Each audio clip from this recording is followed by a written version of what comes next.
अनुराग कश्यप की कैनेडी 3 साल से बनकर तैयार थी, लेकिन इसकी रिलीज में काफ़ी अड़चनें आ रही थी। अब ये फाइनली ओटीटी पर आ गई है और इसे देखने के बाद पता चलता है कि क्यों इसकी रिलीज में अड़चनें आ रही थी। अनुराग कश्यप एक बार फिर अपने फेवरेट जॉनरा नियो नॉयर की तरफ मुड़े हैं और उनकी नई फिल्म काफ़ी हद तक इस जॉनरा के साथ इंसाफ करती नजर आती है। कैनेडी कहानी है उदय शेट्टी उर्फ कैनेडी की, जो कभी एक रूथलेस कॉप हुआ करता था लेकिन अब एक बेरहम किलर है। कैनेडी की जिंदगी के कई सिरे हैं और तमाम के तमाम उलझे हुए हैं। वो अपने पुराने बॉस के लिए पॉलिटिकल किलिंग्स को अंजाम देता है और शतरंज की बाजी का वो मोहरा है जिसका मुकद्दर ही इस्तेमाल होना है। उधर दूसरी तरफ उसकी अपनी औलाद के लिए उसका कोई दुनियावी अस्तित्व है ही नहीं। वो जिंदा होकर एक चलते फिरते प्रेत जैसी जिंदगी जीने पर मजबूर है। ऊपर से अपने हाथों से मारे गए हर विक्टिम का गिल्ट लिटरली साथ लिए घूमता है। कैनेडी एक बड़े नेक्सस का एक छोटा सा लेकिन बेहद अहम पुर्जा है। वो हमलावर बाँ है जिसका इस्तेमाल तमाम डर्टी लॉन्ड्री वॉश करने के लिए किया जाता है। इन खतरनाक हालात में गले गले तक फंसा हुआ कैनेडी किस अंजाम को प्राप्त होता है और वहां तक कैसे पहुंचता है, यही है फिल्म का सेंट्रल प्लॉट। कैनेडी कुछ ऐसी फिल्म है जो या तो आपको भरपूर बोर करेगी या फिर आपकी फेवरेट बन जाएगी। डिपेंड करता है आपका टेस्ट कैसा है। शुरू में यह फिल्म आपको धीमी लग सकती है, कुछ हिस्सों में है भी। नैरेटिव समझने में भी थोड़ी दिक्कत आती है, लेकिन जैसे जैसे कहानी के सिरे जुड़ने लगते हैं ये एक एंगेजिंग थ्रिलर में तब्दील हो जाती है। सेकंड हाफ काफ़ी पेसी है और कई इंप्रेसिव मूवमेंट से भरा हुआ है। फिल्म की कहानी पीक कोरोना काल में घट रही है। मास्क लगाए हुए किरदार थोड़े से अजीब लग सकते हैं, लेकिन एक बार आप सेटअप से परिचित हो जाए तो यही ट्रोप आपको नैरेटिव समझने में मदद भी करता है। मुंबई की खाली सड़कों का जस्टिफिकेशन भी मिल जाता है। ये फिल्म पुलिस डिपार्टमेंट के उस अंधेरे तहखाने में उतरने की कोशिश करती है जिसके बारे में खबरें भी तमाम लीपापोती के बाद ही हम तक पहुंचती है।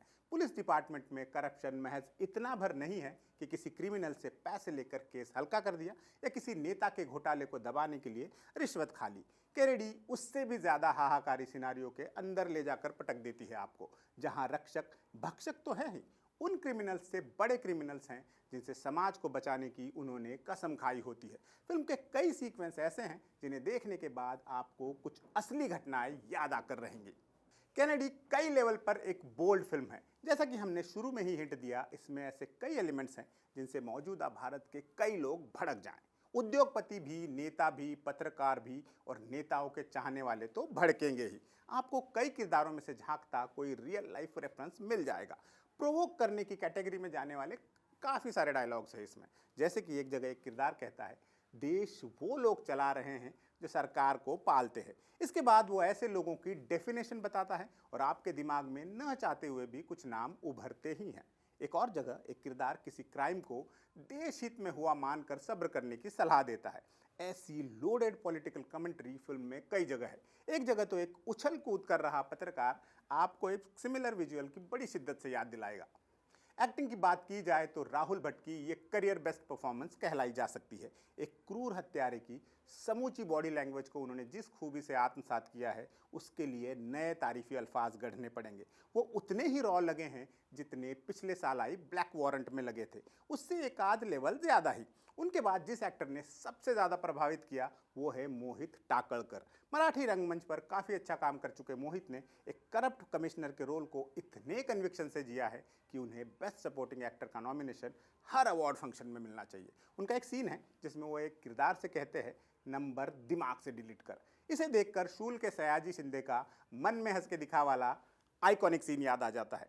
सनी लियोन का किरदार इतनी इंटेंस फिल्म में मिसप्लेस्ड साबित होने का खतरा था, लेकिन ऐसा हुआ नहीं है। उन्होंने काफ़ी अच्छा काम किया है, खास तौर से उनकी हंसी।